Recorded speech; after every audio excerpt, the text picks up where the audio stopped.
over to Kakamega County and talk to our reporter, Willie Lusige, who's managed to speak to the families of one of the survivors.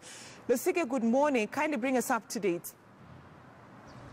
Brenda, actually yesterday's crash that claimed more than 56 lives reminds me of a familiar tale about pain, negligence and even impunity on our Kenyan roads. And I can tell you it's difficult to speak to these families, especially these one that have decided to visit here early this morning. Maybe my cameraman Wekesa can show you around. This is one of the families that have lost 5 members on yesterday's crash in Kericho. There were 2. One was their own son, her wife, and also 2 children and another relative who are traveling from Nairobi to come here in Kakamega at Ingotse area to attend the burial of their grandmother. So you can see how the family is saddened. You can feel even how a lot of the pain that they're going through, because now they don't know what to do. Actually today they were supposed to go to the morgue to remove the body of their late grandmother and also prepare for the burial, which was supposed to take place on Saturday. But shockingly they were told that also their members of the family had died in that crash. And so far we know this family alone has lost 5 lives. 2 family members, one was their son, and then also their wife, and also 2 young children and a grandchild. And this village also have been informed there has been another 2 members of this Ingotse village who also died in that crash, adding up to 7 members of this community here in Ingotse. This is just a small village, so we don't know how many other villages have been affected. And let me just speak to the father of the son who died yesterday in that horrific accident. Najua ni kipindi kigumu ambacho unapitia, ulikuwa na matanga ambapo mama yako pia ameweza kufariki. Labda ile habari ya kwamba watoto wako wawili waliweza kufariki na watoto wao pia, ulipokea vipi? Nilipokea ripoti watoto wangu. Na yule ripoti Kiswahili. Nilipata ripoti watoto wangu 4 wamekufa. Nikashangaa sana. Mamangu chamlete kutoka mochari. Ndio nimeleta ndio ni siku ya Jumamosi. Sina kuna namna yote niweze kujisaidia nayo. Naomba serikali nisaidie. Labda huwa wakisafiri wanatumia ile basi, na labda jana mliwatarajia wafike saa ngapi? Saa 12. Ndio wafika saa 12. Wanapanda saa 2 usiku, halafu nafika saa 12 asubuhi. Hoko onekana siku hiyo. Labda ulizungumza nao kabla watoke Nairobi? Nizungumza nao saa 4 usiku. Wakipanda gari, kaniambia mzee tunakuja kama tanga ya nyanya. Nikasema karibu mkuje mnisaidia, sina kitu kama mfuko yangu. Nikasema usiku na wazazi nakuja tuone nya shosho kwa hospitali kwa mochari. Twende muone ndio twende tulete. Nikashangaa watoto wangu wenyewe wamekufa, sasa nitafanyaje? Labda umeweza kupata nafasi ya kwenda kuwaona, ama labda tu ni watu wa familia ambao wameenda? Niko na familia wameenda huko, mimi mwenyewe sina nafasi ya kwenda, sina fare ya kwenda huko. Na labda sasa una mzigo, mamako mzazi ameweza kufariki, na sasa pia watoto wako wengine 5. Unadhani utakuwa hata na uwezo wa kuwazika? Sikuwa na uwezo kuwazika. Sikuwa na uwezo kuwazika mpaka nisaidiwe. Labda kuna wanasiasa wote ambao, kwa sababu tumeona wabunge, wanasiasa wengine wakiweza kutoa zile rambi zao na kuahidi kwamba watawasaidia nyinyi mlioafika. Labda kuna yote ambaye amekuja amezungumza na nyinyi? Hakuna mtu akuja kuzungumza na sisi. Hadi kufikia sasa hivi. Kufikia sasa hivi. Na labda yale maziko sasa ya mama yako utayaahirisha? Sisi kuahirisha, tutazika tu na maneno. So Brenda, you can see the man is in a lot of confusion and pain. He doesn't know what to do, and maybe let's speak to some of the locals here. Labda naweza nikazungumza na nyinyi hapa. Mliweza kupokeaje ile habari? Na tumeambiwa kwamba kuna watu wengi wameweza kuathirika. Tunasikia pia katika hiki kijiji kuna watu wengine pia 2 wamefariki. Nyinyi mmepokeaje ile habari? Mimi ikiwa jirani wa mama huyo aliyelala na watoto waliofariki, tulipokea habari kwa huzuni kubwa, kwa sababu hao watoto walikuwa tunawatarajia wa travel jana wafike hapa asubuhi ili tuweze kuandamana nao kwa hii safari ya sasa kwenda kutoa mochari. Lakini vile tulipata habari kuwa wamepata ajali na wote wameaga, watoto 4 wa huyu mzee ambaye ni wajukuu wa mama plus mjukuu wa mama ambaye ameolewa mahali pengine, na mtoto wa mjukuu tena wa mama ambaye mtoto yake amefariki. Kwa hivyo kufikia hivi sasa tuna huzuni, tumepoteza familia watu 5 na mmoja ambaye wamesafirisha ameenda Eldoret kwa referral. Ni huzuni kubwa kwa familia mzima na kijiji. Isipokuwa tunahitaji tu maombi na usaidizi ili tuweze kujiweza kujisitiri na haya matanga. Kwa hivyo kuna mmoja ambaye aliweza kupona, yani yeye ni manusura, alipelekwa hospitali? Ndio. Kuna kijana huyu mama alifariki, kijana yake mmoja alifariki na mtoto wake ambaye ni mjukuu huyu mama, yeye ndiye alinusurika. Kwa hiyo basi walikuwa ndani watu 6 wa familia moja. Kwa hivyo mmoja ndiye alinusurika, msichana ambaye ako referral. Na lakini 5 vijana, kijana na bibi yake na watoto wake 2 pamoja na mjukuu wa msichana wote waliaga. Labda yule ambaye ni manusura ambaye yuko kule referral, labda mmeambiwa hali yake, aliumia kiasi gani? Wanasema alivunjika, lakini kwa jana huyu ndugu aliweza kuongea naye usubuhi. Kwa hivyo alikuwa na fahamu ya kuongea, lakini akasema amevunjika. Wakati tulitoa jamaa zetu kwenda Kericho, wakaambiwa wanasafirisha wanapeleka Eldoret. Asante sana. Labda nizungumze na wewe kwa sababu wewe ndio uliyezungumza na yule manusura. Labda ulipompigia simu alikuambia nini, na naomba uangalie kamera. Kwanza kabisa mimi naitwa Anthony Lomen. Katika huyu manusura, wakati tumetuma kule watu kumuona, kabisa alikuwa katika hali mbaya, na hiyo hali mbaya hiyo pia imetupa wasiwasi, kwa sababu yule ndio tunafikiria kwamba kama tumepoteza hawa, tungependa tupate usaidizi, huyu naye apate kupona, itakuwa ni afueni sana, kwa sababu kama familia kweli we are done. Yeah. Brenda, you can see those are some of the members of this family speaking about where we have seen 5 of their relatives perish in that yesterday's crash in Kericho. We'll be keeping you updated maybe on the way forward, even in regard to preparation for the burials. Brenda?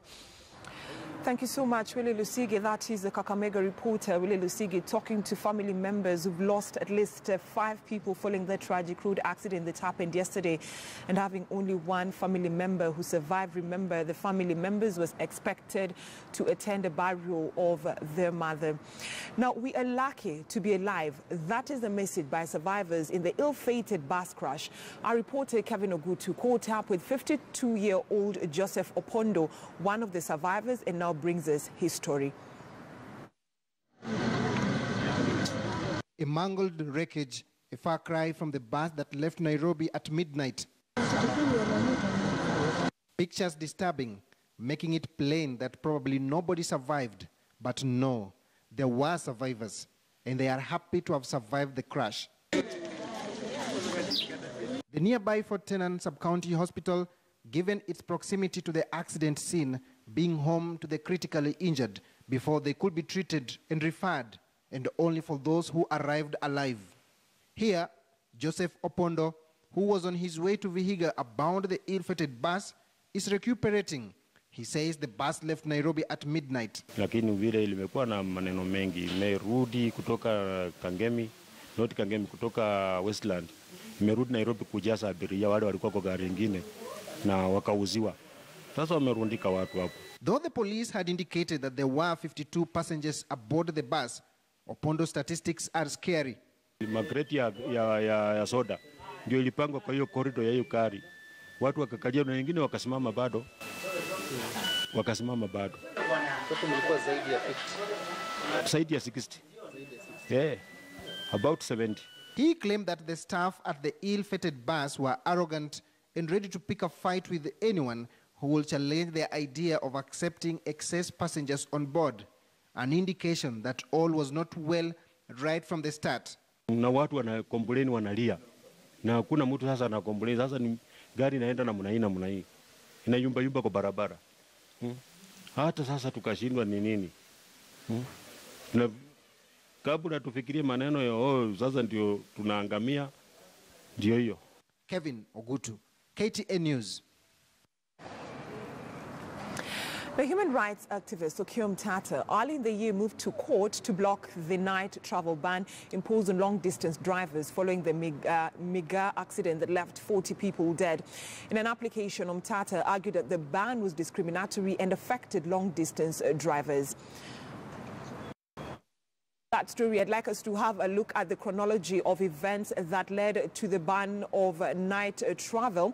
And the chronology, of course, is on your screen right now. Let's begin with 2013, when the night travel ban was imposed. And remember that in August 2013, a road crash in Tulele, Narok County, left at least 40 people dead, intensifying pressure on the government to enforce harsher rules which pave way for the night travel ban travels for public service vehicles. Now, with the ban, the PSVs could only operate between 6 a.m. and 6 p.m.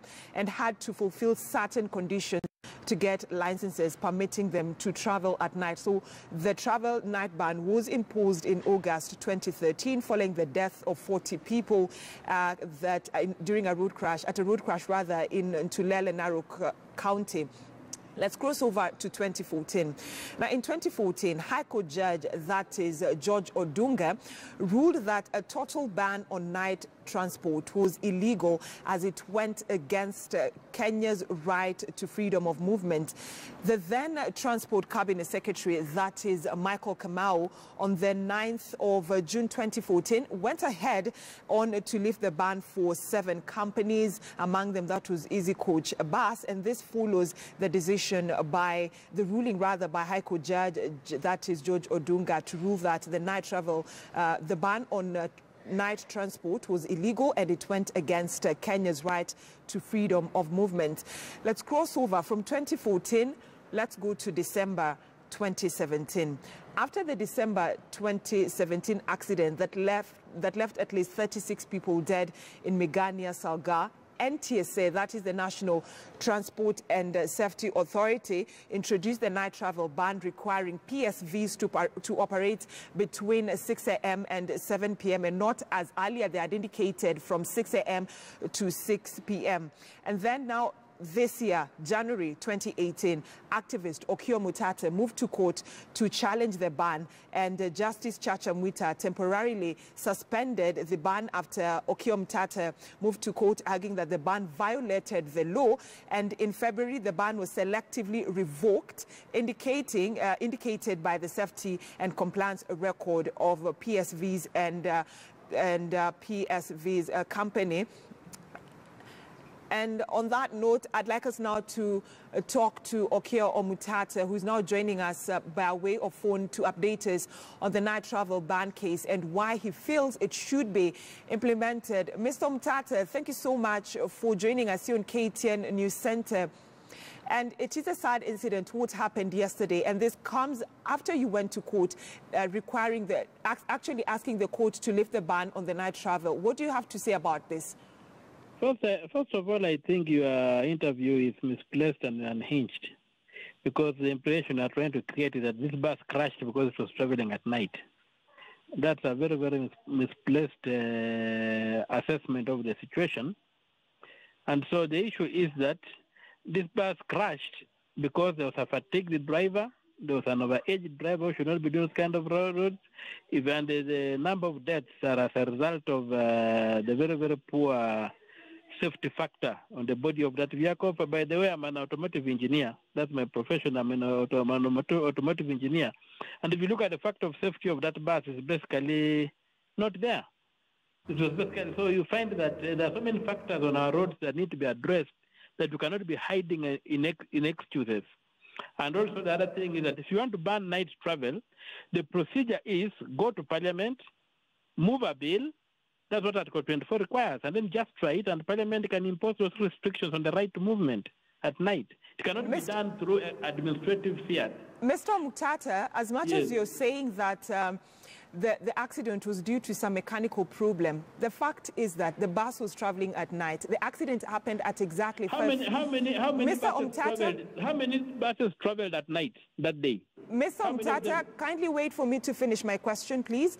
The bus was traveling at night. The accident happened early in the morning. And it is clear from the eyewitness statement that the bus was overloaded. Because if it was during the day, I don't think the driver or the bus company would have overloaded the bus. 70 passengers in that bus, that can only happen at night. There's no logic to what you are saying. Who says that it can only happen at night? The night doesn't cause buses to be overloaded. The darkness does not cause buses to be overloaded. It's just a question of being irresponsible. That's where the blame lies, not on the time, on the hour of the day. And the issue is that the driver was fatigued. So there are many, many issues that require to be addressed. And at night, our police does not take an off at night. There should be traffic police on the manning the road at night. The police service is 24 hours.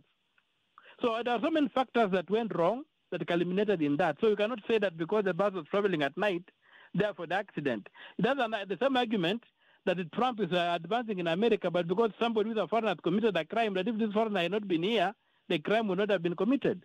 It's really a warped way of reasoning. I would rather be logical and say what caused this accident, and let those factors be addressed. Because the very, very day, hundreds of buses were traveling at night. All right. And they did not crash. They did not overload. So there was a specific issue with the management of this particular vehicle. And then I would also want to point out that as a result of my case filing, I got a letter dated 23rd February from the National Safety Authority, which acknowledged what I had taken. And they said following that case, they had taken drivers. They had had collaboration with the public service vehicle operators. And they trained their drivers, and they had licensed night travel. All right, thank you. And they had put up a proper courses for these people. So, and then you heard yesterday, NTSA saying that this particular driver had not been, the particular bus company had not gone through that procedure of approving that driver to travel at night. All right. So the issue is that being night is not to blame. The blame is the human being, not the hour of day. And we must deal with the human being, beginning with the design of our roads, the design of our motor vehicles. If you look at the elevation of that car, that bus, if you look at the elevation, I mean, from my perspective as an automotive engineer, the center of gravity is very high. It is loaded up there. So the what do you call it? The overturning moment is very high. So that bus can roll over very easily. So there are very many factors in that vehicle. I don't know, just from the perception of safety, that it should not have been carrying human beings, should not even be on the road. And we have to address the questions of